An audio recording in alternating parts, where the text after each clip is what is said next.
Yeah, so um, after implementing the login limiter, so I think that's that. And this is the login. Yeah, I think that's all for that.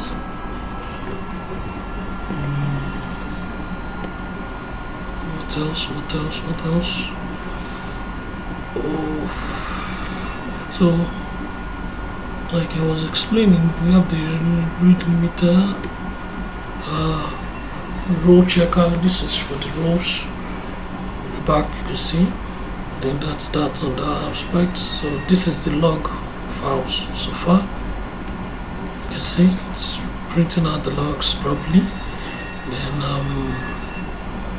the models, I explained this, the routes. I think okay, this system route. This system route is just holding few routes, which is kind of like public. Yeah. So the public, like the API docs, this is which is generating the API doc for it, which was created from this YAML file.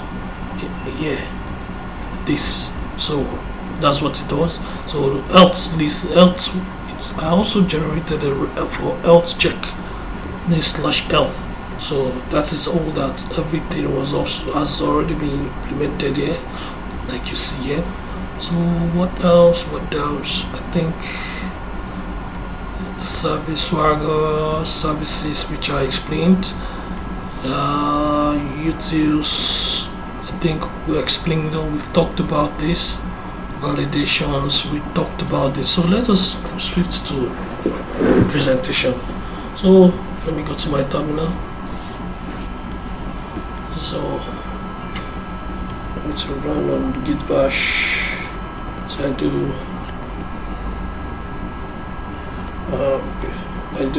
npm run. Then like I told you, like I showed earlier on, I created this for node.js. So this is it. So that's what it's gonna trigger. So that's it. Then it starts. Server crashed. So I think there's an issue with this, which was implemented here. Rate limiter, what's it saying? Doesn't provide an export. Okay, yeah.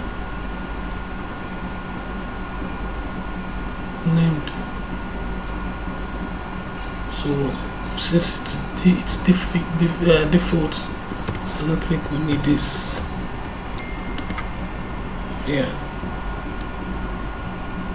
I don't think we need that. So you see, server started properly. You can see. Yeah, you can see here, server running in production mode on port this. So the production mode is just the same way. Implementation here is production mode. So let us just in a bit we'll see the effect of the production mode. So also I checked for the DB connection, which we can see that it's showing connected to MongoDB Atlas. That's the database I'm using. Then let's go to our Postman. So I've created it. I'm going to share this as well. The resources, endpoint resources. So they have the authentication, the OTP, user, the admin, then the system route. So the authentication. Let's go to the registration. First of all, let me log on to the MongoDB Atlas Online, to the cloud service. So it's loading. This is the last video I'll be pushing. I'm going to run YouTube.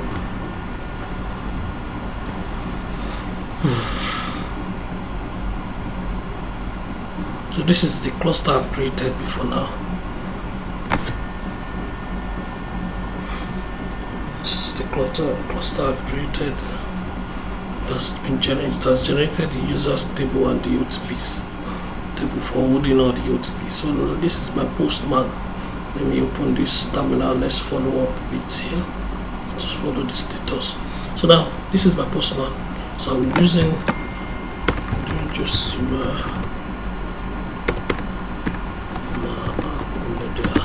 let me use it's a username, so let me just say renowned Josima. So password secure at 123, then phone number is +234 7046433968. Then I'm setting this user as this user is gonna be a user, basic user. Then I click this. If you notice, this is running on port 3000. So this is it, base URL, and the route. If you remember, the route is just API auth/register, just that. So that's that. Then I do send. Let's see. So if you notice, an OTP sent to your phone. You know, I locked the OTP that was generated here. So now let's use this to let's validate this user. So we have also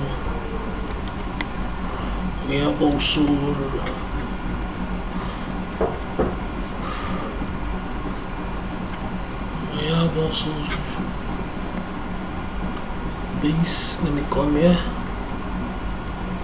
Also this, don't save. So let me go and validate the OTP. So I'm here. So the register, where's the register? This is the register. So this is the user ID. So then let me verify this user. Let me come here. This is the route. This is the provide the user ID. Then the code. The code is this 638614. So let me send to that endpoint. So you see, it has generated the token, returned various information needed. So let me copy this to pull the user's profile. So this is the user, gets user profile. Then I just passed the token here. That's the token. And I send to that same endpoint. You see? So let me try using this on the admin. So get all users. I'm trying to present. So this is a user account. So I want to use this to pull this information with all the user lists. We're saying what? Access denied. Well, now let's try out the production and you see how minimal the response. This is on production. Let me try to run it on development. Running on development. So now I need to restart my server because this is the environmental. I made them changes on the environmental variable file. So I've started the server again. So let me try to, you see, this is majorly for development, so that you can be able to trace where the issues are coming from. So it's telling insufficient permission and forbidden. It's as simple as that. You have the full details of where the problem is. So that is just that on the forbidden part. So let me go back to let me go create another account for the user. Yeah, for the admin rather. So go to admin. Don't say which ones are these. So let me create an account. Let me say 2. Yeah. So secure, same account. Let me change the last ticket here to 9. Then I say admin. Yeah. So now let's send. So it says accounts created, OTP sent to your phone. So now let us copy this and go to verify it on this part. This is it. So what is the 37053? That's it. 37053. Let us